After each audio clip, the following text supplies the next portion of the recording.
Good morning बंधुरा এখন বাজে 6টা বাজে 10 আর আজকের আমার ডেস্টিনেশন মৌসুমী আইল্যান্ড। প্রথমবার মৌসুমী আইল্যান্ড যাচ্ছি, সেই কারণে নিজের মধ্যে একটা উদ্বেগ রয়েছে। পায়ে হেঁটে পৌঁছে গেলাম টফিন রোড, আর সেখান থেকে একটা ট্যাক্সি নিয়েছিলাম। ট্যাক্সি নেওয়ার সময় আমি গিয়ে দেখলাম রবিদা গাড়ি আছে, আর রবিদাই কিন্তু আমাকে ট্যাক্সি ফেয়ারটা সম্পূর্ণ দেয় শিয়ালদা স্টেশন পর্যন্ত। যাই হোক, সকালবেলায় শহরের মনোরম পরিবেশ সিটের আমেজকে কাটিয়ে আমরা এখন ট্যাক্সি নিয়ে এগিয়ে চলছি শিয়ালদার দিকে। মোটামুটি টপিন রোড থেকে শিয়ালদা যেতে লাগলো 45 মিনিট। আমরা পৌঁছে গেছি শিয়ালদা স্টেশন, আর সেখান থেকে আমি এগিয়ে চলছি শিয়ালদা সাউথ ব্লকের দিকে। এখানে কিন্তু প্রচুর ভিড়, একদম ভিড়। গ্রাম থেকে অনেক লোকজনরা এসছে শহরের ডাক্তারখানা দেখানোর জন্য, আর তাদের ভিড় পাশ কাটিয়ে আমি ধীরে ধীরে এগিয়ে চললাম সাউথ সেকশনের দিকে। স্টেশনের মধ্যে লোকজন দেখার মতন, এখানে কিন্তু সুন্দর সুন্দর লাউঞ্জ তৈরি হয়েছে। অনেকদিন পর শিয়ালদার সাউথ স্টেশনে আসলাম, তাই ভালোও লাগলো। যাই হোক, এগিয়ে চলছি শিয়ালদার সাউথ স্টেশনের দিকে।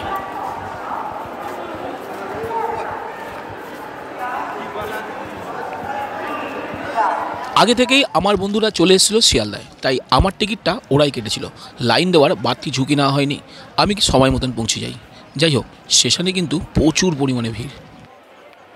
গুড মর্নিং বন্ধুরা, পৌঁছে গেছি শিয়ালদা স্টেশন। এখন বাজে 6টা 53 মিনিট। ইতিমধ্যে আমাদের ট্রেন 18 নম্বর প্ল্যাটফর্মে দিয়ে দিয়েছে, আর আমাদের টিকিট লেগেছে শিয়ালদা থেকে নামখানা মাত্র 25 টাকা।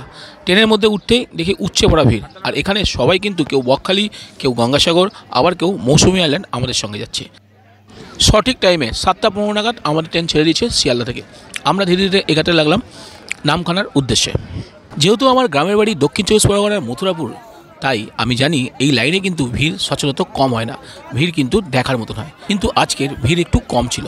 যাই হোক, আমরা কিন্তু ভালোভাবে সিটে বসে এগাতে লাগলাম খানার উদ্দেশ্যে। এখানে কিন্তু একটা নিয়ম আছে, শিয়ালদা থেকে যে যাত্রী বসে যাবে সে কিন্তু বারাইপুরে উঠে দাঁড়াবে পাশের একটি যাত্রীর জন্য সিট দেওয়ার জন্য। বা সিস্টেমটা ভালো, খুবই ভালো। যাই হোক, ইতিমধ্যেই আমরা পৌঁছে গেছি লক্ষ্মীকান্তপুর স্টেশন।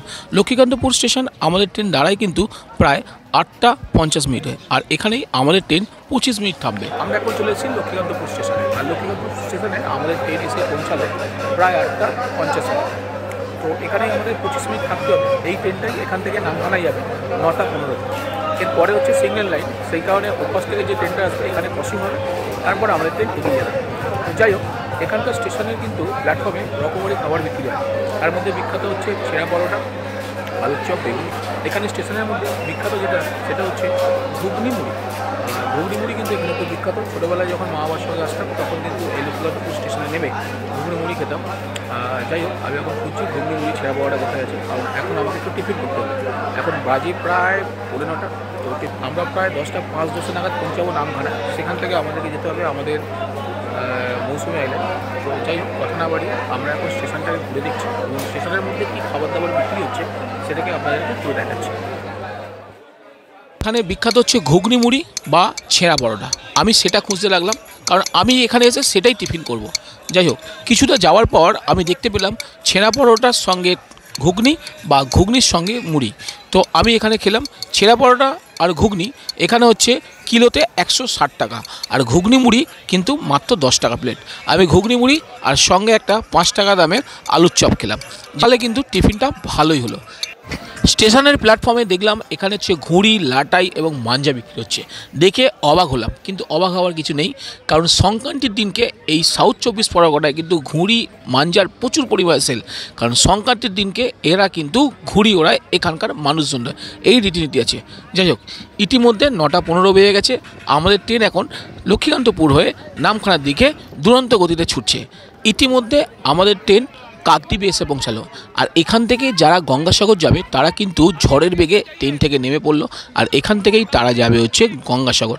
আমরা যেহেতু মৌসুমী আইল্যান্ড যাব, তাই আমাদেরকে যেতে হবে নামখানার উদ্দেশ্যে। কিছুক্ষণের মধ্যে আমাদের ট্রেন ছেড়ে দিল নামখানার উদ্দেশ্যে। প্রায় 10 থেকে 15 মিনিটের পর আমরা পৌঁছে গেলাম নামখানা স্টেশনে। লোকাল লোকরা এখানে কম আছে। এখানে যেসব যাত্রীরা নেমেছে তারা বেশিরভাগই যাবে মৌসুমী আইল্যান্ড, বকখালি বা হেনলি আইল্যান্ড। 7টা 15 ট্রেনে উঠেছিলাম, এখানে নেমে গেছি 10টা 15। তো প্রায় 3 ঘন্টা লেগে গেল। মাঝে 25 মিনিট আমরা দাঁড়িয়েছিলাম লক্ষ্মীকান্তপুরে। এবার আমরা এগিয়ে যাচ্ছি নামখানা স্টেশন থেকে রোডের দিকে, আর যেখান থেকে আমরা পাবো শেয়ার গাড়ি। তো তারপরে আমরা যাবো হচ্ছে 10 মাইল। প্ল্যাটফর্ম থেকে বেরিয়ে আমরা এখন যাচ্ছি রাস্তার দিকে। সামনে কিন্তু অসংখ্য ভিড়, বেশিরভাগ লোকরাই এখানে কিন্তু যাচ্ছে মৌসুমী আইল্যান্ড। স্টেশনের সামনে আপনারা পাবেন অনেক গাড়ি, কিন্তু সেগুলো রিজার্ভ করতে বা শেয়ার করার খরচটা একটু বেশি। তাই আমরা কিছুটা হেঁটে আমরা পৌঁছে গেলাম মেন রোড, যে রোডটা ডায়মন্ড হারবার থেকে বকখালি কানেক্ট করছে। আমরা সেই রোডে যাচ্ছি, আর সেখানে কিন্তু অসংখ্য আরও অনেক শেয়ারের গাড়ি পেতে পারি। যখন আমরা নামখানা স্টেশন থেকে মেন রোডের দিকে এগাতে লাগলাম, তখন দেখলাম এখানকার মাঠের মধ্যে অস্থায়ী একটা শিবির তৈরি হয়েছে। এটা হচ্ছে গঙ্গাসাগরের জন্য। এখানে লোকরা থাকবে এবং তাদের সুন্দর পরিষ্কার পরিচ্ছন্নভাবে থাকার ব্যবস্থা ও মাঠে বিভিন্ন রকম বড় বড় লাইট লাগানো হয়েছে, যাতে তাদের অসুবিধা না হয়। যাই হোক, আর কিছুদিন পর গঙ্গাসাগর, তাই জন্যেই সরকার থেকে এই আয়োজন করেছে। আর যে রাস্তা থেকে আমরা মেন রোডের দিকে যাচ্ছি, সেই রাস্তায় কিন্তু অসংখ্য লোক যাচ্ছে। এরই মধ্যে আমি স্টেশনে চলে এসেছি, আর মেন রোডে আসার সময় এখানে হচ্ছে অনেক লোকরা একটু নেগোসিয়েট ব্যাপারে আছে, বলছে পুরো গাড়িটা নাকি 300 টাকা নেবে। তো ট্রেনের মধ্যে আরও 2 ভদ্রলোকের সঙ্গে আমার দেখা হয়েছে, তারাও একসঙ্গে করে নিলাম। তো আমরা 250 টাকা দিয়ে একটা গাড়ি বুক করলাম, মোটামুটি মাথা পিছু 50 টাকা করে পড়লো। আমরা সোজা চলে যাবো পাথুরিয়া ঘাট। আমরা এখন নামখানা স্টেশন থেকে একটা টোটো নিয়ে এগাতে লাগলাম মৌসুমী আইল্যান্ডের দিকে। মৌসুমী আইল্যান্ডে যাওয়ার জন্য প্রথমে 10 মাইল আর তারপরে যেতে হবে খেয়াঘাট। আমাদের কিন্তু গাড়িটা ডাইরেক্ট খেয়াঘাট পেয়েছি, আর মাথা পিছু লেগেছে 50 টাকা। রাস্তা কিন্তু প্রায় 27 কিলোমিটার। যাই হোক, আমরা এই 27 কিলোমিটার যাব। 27 কিলোমিটারে 250 টাকা দিচ্ছি, এটা একটু সস্তাই হবে। রাস্তা কিন্তু এখানে প্রচুর সুন্দর। আর সামনে একটা ব্রিজ দেখা যাচ্ছে, সেটা হচ্ছে বকখালির নতুন ব্রিজ। এই ব্রিজটার উপর থেকে আমরা যাচ্ছি, যেটা হচ্ছে বকখালির জন্য নতুন ব্রিজ তৈরি হয়েছে, আর নিচে নদী বয়ে যাচ্ছে। আর এই নদীতেই আছে একটি জেটি, যে জেটি দিয়ে আপনারা নামখানা থেকে খুব সহজে সাগরদ্বীপে পৌঁছাতে পারেন। যাই হোক, আপনারা দেখুন, আমরাও মুক্ত বাতাসের আনন্দ নিতে নিতে এগিয়ে চলছি মৌসুমী আইল্যান্ডের উদ্দেশ্যে। প্রায় 45 মিনিট পর আমরা পৌঁছে গেছি 10 মাইল। আর 10 মাইল থেকে আমাদের অটোটা ডান দিকে যাবে, আর সেখান থেকে আমরা পৌঁছে যাব খেয়াঘাটে। এই খেয়াঘাট থেকে আমরা ওপারে যাব মৌসুমী আইল্যান্ড। এখন বাজে হচ্ছে 11টা 25 মিনিট। আমরা প্রায় 1 ঘন্টা 10 মিনিট টোটোতে সফর করে পৌঁছে গেছি পাটিবুনিয়া ঘাটের কাছে। আর এখান থেকে আমরা যাব হচ্ছে নৌকা করে ঠিক উল্টো দিকে। পাটিপুরিয়া ঘাটে যখন এসে দেখলাম, ঘাটে আগে থেকেই নৌকা দাঁড়িয়েছিল, আর তার পাশেই হচ্ছে টাইম চার্ট লেখা আছে, কখন কোন সময়ে এখানকার নৌকা পারাপার হয় সেটা দেখা যাচ্ছে। সবাই মোটামুটি লাইন করে যাচ্ছি হচ্ছে নৌকার মধ্যে ওঠার জন্য। আগে একটা নৌকা ছেড়ে দিয়েছে, আর আমাদের নৌকা ঘাটে দাঁড়িয়ে আছে। ঘাটের মধ্যে নামতেই সারি সারি দলবদ্ধ হয়ে আমাদেরকে দাঁড় করিয়ে দিল। আর এখানে একজন আছে, মাথা পিছু সবাইকে 10 টাকা করে নিচ্ছে, আর তারপরে নৌকার মধ্যে উঠে দিচ্ছে। আমরাও মাথা পিছু 10 টাকা দিয়ে নৌকার মধ্যে উঠে পড়লাম। মিনিট 5 লাগলো আমাদের নৌকা ভরতে। আমাদের নৌকা যখন ভর্তি হয়ে গেল প্যাসেঞ্জারে, তখন নৌকা ছেড়ে দিল অন্য পাড়ে নিয়ে যাওয়ার জন্যে। আমরা নদীর বুক চিরে এগিয়ে যেতে লাগলাম নদীর ওই পাড়ে। যাই হোক, আমাদের নৌকা কিন্তু খুব সুন্দরভাবে জলের মধ্যে দুলতে দুলতে এগিয়ে চলেছে নদীর ওই পাড়ে মৌসুমী আইল্যান্ডের দিকে। কথা বলতে বলতে কখনই যে নদীর পাড়ে এসে পৌঁছলাম বুঝতে পারলাম না। এবার নৌকা থেকে আমরা সবাই নেমে নিজ নিজ টেন্টের দিকে এগাতে লাগলাম। খেয়াঘাট পার হতে দেখতে পেলাম এখানে সারিবদ্ধভাবে দাঁড়িয়ে আছে অনেক টোটো।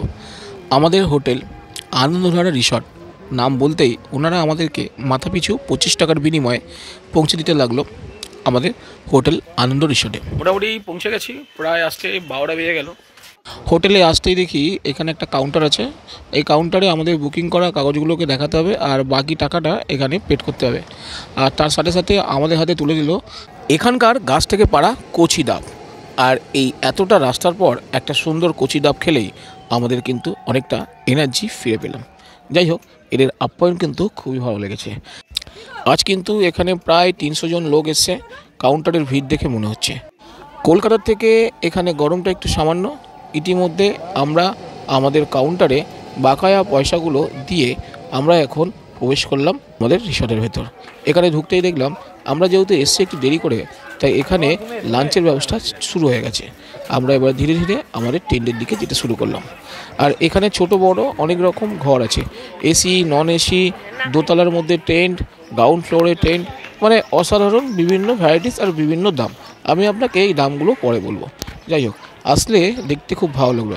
এখানে অনেক বৃদ্ধা বৃদ্ধ সবাই এসছে, আর এখানে কিন্তু ক্রাউড একদম ভর্তি। রিসর্টের মধ্যে বিভিন্ন রকম ঝাউ গাছ আছে, মানে ন্যাচারাল মানে ন্যাচারালিটির মধ্যেই আমরা এখানে থাকবো। এই দেখুন এখানে কত সুন্দরভাবে ট্রেনগুলো আছে। আমরা এখন পৌঁছে গেছি আমাদের ট্রেনে, আর যেহেতু এখন হচ্ছে প্রায় 12:30 বাজে, তো সুতরাং আমরা এখন ট্রেনতে আমাদের জিনিসপত্র রেখে আমরা সোজা এগিয়ে যাব আমাদের লাঞ্চের দিকে। ট্রেনে পৌঁছে আমরা ট্রেনের ভেতরে আমাদের ব্যাগপত্র রেখে আমরা এগাতে লাগলাম খাওয়ার উদ্দেশ্যে। দুপুরে মধ্যাহ্নভোজনের জন্যে আমরা যখন যেতে লাগলাম রিসর্টটাকে ভালো করে দেখলাম, চারিদিকে সুন্দর ঝাউবন দিয়ে ঘেরা, মানে অসাধারণ, একদম প্রাকৃতিক কোলে। যাই হোক, এখানে সুন্দর সুন্দর দোলনা আছে, আপনারা কিন্তু এখানে ফ্যামিলি নিয়ে আসতে পারেন। এবার আমরা এগিয়ে চললাম সুন্দর সেই আমাদের ডাইনিং হলের দিকে। পুরো সেন্টারে এখানে ডাইনিং হল, মোটামুটি একসঙ্গে প্রায় 70 জন বসে খেতে পারবে। আর আজকের হচ্ছে মেনু কি আছে সেটা ওখানে গেলেই বোঝা যাবে। যাই হোক, আশেপাশের ঘরগুলো কিন্তু দারুণ, এখানে ছোট বড় নানান মাপের নানান সাইজের ফিলা রয়েছে, আর তার সাথে রয়েছে বাম্বু ফিলা, সেটা সব থেকে ভালো। খিদে পেয়েছে তাই ঋদ্ধিমান বসে পড়লো। খাওয়া দাওয়া এখানে মোটামুটি শুরু হয়ে যায় 1টা থেকে প্রায় 3টে পর্যন্ত। আপনারা এই 2 ঘন্টার মধ্যে যখন কিছু খেতে পারেন, বুফে সিস্টেম, মানে আপনি এখানে বসবেন, বুফে এসে খাবার দিয়ে যাবে, আনলিমিটেড খাবার। আজকের মেনুতে ছিল ভাত, মৌরি মাছ ভাজা, ডাল, মাছের মাথা দিয়ে চচ্চড়ি, আর ছিল পমফ্রেট, আর চাটনি, পাঁপড় ও রসগোল্লা।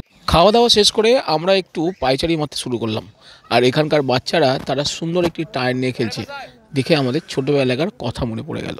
গ্রাম্য পরিবেশ, মিষ্টি রোদ্দুর, লাগছে বেশ। এবার আমরা ধীরে ধীরে এগাতে লাগলাম মোহনার উদ্দেশ্যে, যেখানে নদী আর সাগর একসঙ্গে মিশছে। দেখুন কত সুন্দর এখানকার সমুদ্র, সূর্য আর সমুদ্রের জল। দূরে একটি আইল্যান্ড দেখা যাচ্ছে, যেটা হচ্ছে জম্বু আইল্যান্ড। এবার আমরা এগিয়ে যাচ্ছি, দেখুন সামনে দেখে যেন মনে হচ্ছে ঠিক যেন গোয়ার মধ্যে। মৌসুমি আইল্যান্ডে এখানে যখন এসেছি দুপুরবেলায় খাওয়া দাওয়ার পর একটু চারিপাশটা ঘুরে নিচ্ছি। আপনি দেখতে পাচ্ছেন বিস্তর জলরাশি, আর তার পাড়ের ওপর আমি দাঁড়িয়ে আছি।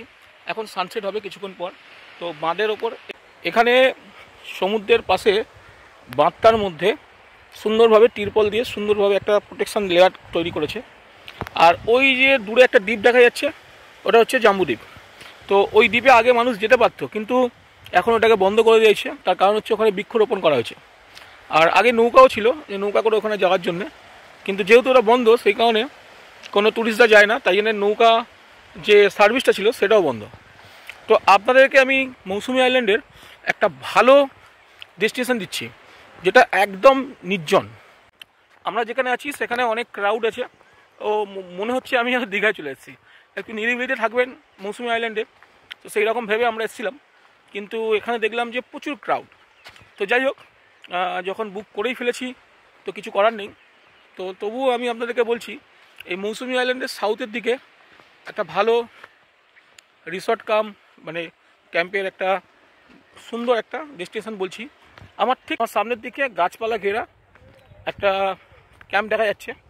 আমরা নদীর বাঁধ থেকে নেমে সামান্য কাদামাটি পেরিয়ে আমরা এগাতে লাগলাম এই ক্যাম্পের উদ্দেশ্যে। ক্যাম্পে পৌঁছেই এখানে জানতে পারলাম এই ক্যাম্পটির নাম হচ্ছে কাগজের নৌকো, আর এটার বুকিং নাম্বার আমি আমার ডেসক্রিপশান বক্সের মধ্যে দিয়ে দেবো। এখানে সর্বাধিক 6টা টেন্ট, মানে 12 জন থাকতে পারে। আর এখানে প্রত্যেক ক্যাম্পের ভাড়া মাথা পিছু 1100 টাকা, খাওয়া দাওয়া সমেত। মৌসুমি আইল্যান্ডে যদি নিরিবিলিতে থাকতে চান, তাহলে সত্যিকারের একমাত্র ডেস্টিনেশন এখানে কাগজের নৌকা। এটি এমন একটা জায়গা, প্রত্যেকটা ক্যাম্পের থেকে আলাদা, আইসোলেটেড, এবং কোনো ক্যাম্পের আওয়াজ বা দূষণ এখানে আসবে না। আর এই ক্যাম্প থেকে আপনারা কিন্তু সানসেটও দেখতে পাবেন এবং সানরাইজও দেখতে পাবেন। আমরা এখন ক্যাম্প থেকে বেরিয়ে নদীর পাড় ধরে আরও এগোতে লাগলাম। সামনে একটা মোহনা দেখতে পাচ্ছি। মোহনার কাছে এই নদীর বাঁধের ওপর যখন আপনারা হাঁটবেন, তখন আপনারা কিন্তু খুব ভালো একটা ফিলিং করবেন। সূর্য অস্তর দিকে, তাই দেখুন আকাশটা পুরো কমলা হয়ে গেছে। দূরে নদীর ওই পাশের যে অংশটা আছে সেখান থেকে বকখালি যাওয়া যায়। আমরা এখন ধীরে ধীরে এগিয়ে চলছি আমাদের রিসর্টের দিকে।